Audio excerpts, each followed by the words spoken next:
Hey YouTube, this is Mark McGinnis. I have not done a short take review in a couple years since I did the old KLX 300R, and that seemed popular, so I thought I would do a video on the 2022 YZ125X. My battery's kind of low, so I gotta keep this quick. So I'm out here again in Pinal Air Park, Arizona. So this is near Marana. I'm not too far from Tucson. You can see the airplanes in the background, largest airplane graveyard in the world. Very cool. And I've just been riding this bike around a little bit. I have not ridden this bike much. I rode it in the snow a little bit.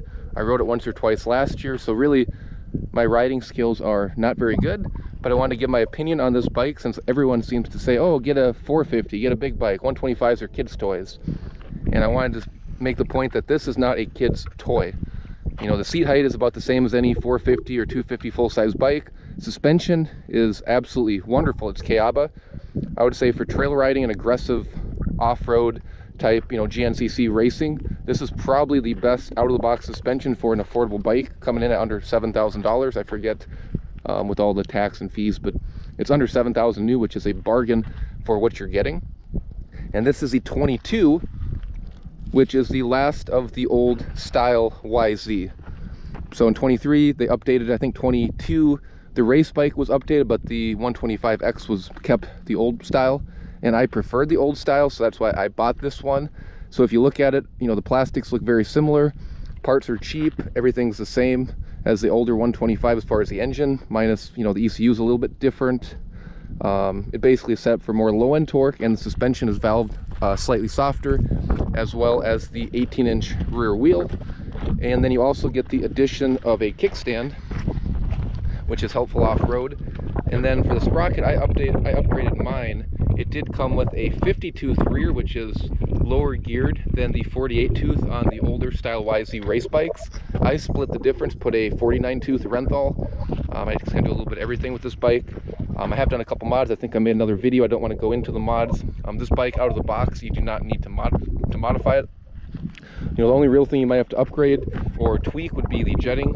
Right now I am running a little bit rich. I think from the factory they intentionally do that to be conservative so people don't go blowing up their engine. So maybe it's just the pilot air screw. I play with that a little bit. My guess is the low and the high speed is slightly too rich from the factory, but I think the idle air screw will get you close enough for most people. But if you want that little extra bit of power, I would probably recommend rejetting it. This one does run the Mikuni, not the Kian carb. It's a little bit different. I know that's kind of a debatable topic, which one's better, but it does start for a second kick. Very easy to get running. With the choke on, it starts right up. Wonderful bike. And people ask, well, why would you buy a 125X over, say, the race bike? Well, the question is, are you taking it to a track every weekend, or are you going off-road the majority of the time?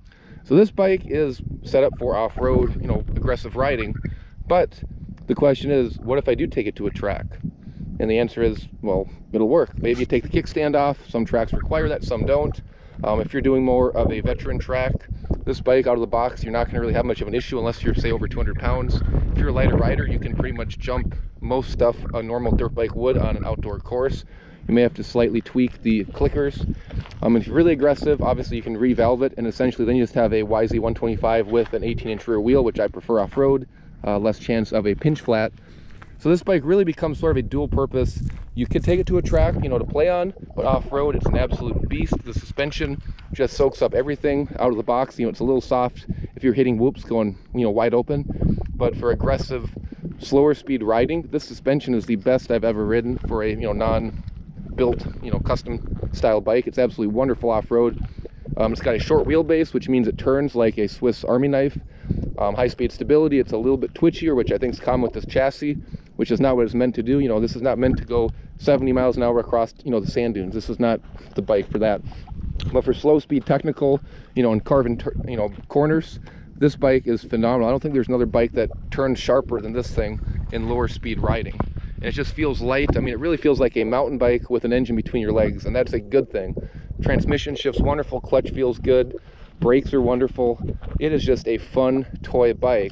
And the other thing I tell people is this bike is not just a play bike, but it's really a training tool. If you got a bigger bike in your arsenal, but you want to improve, say, your low speed balancing, maybe you're turning, maybe you're not comfortable jumping a bike, you know, maybe you're trying to learn single track, this bike is very forgiving, and it's light enough that if you do kind of dump it, you can pick it back up.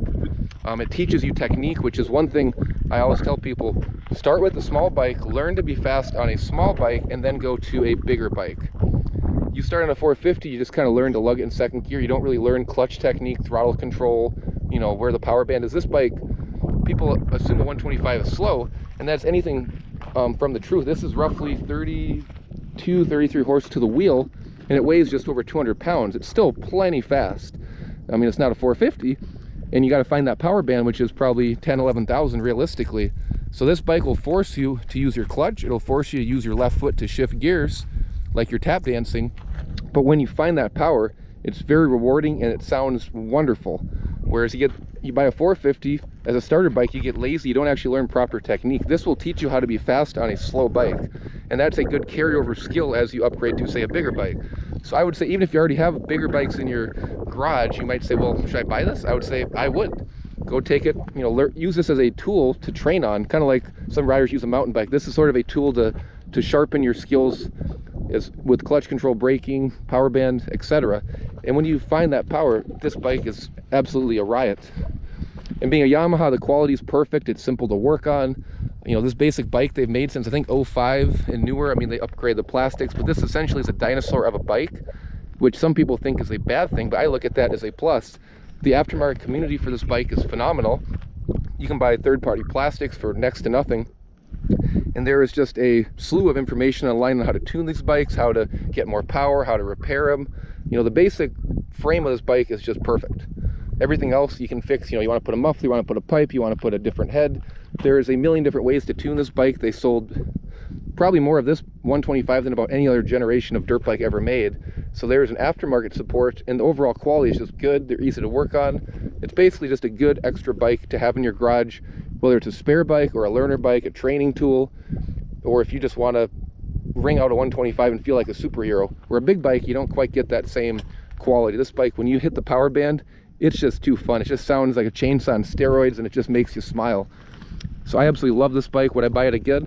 Absolutely. I would say this is the most fun bike for most riding off-road. I mean, obviously it's not a street bike, it's not a sand dune bike, you're not going to race the Baja 500 on it, but for fire roads, for double track, for single track, for 95% of what most people ride off-road, or even a couple jumps here and there, maybe a tabletop, this bike is fully capable, and it is fun. It'll hold its value. It's easy to work on.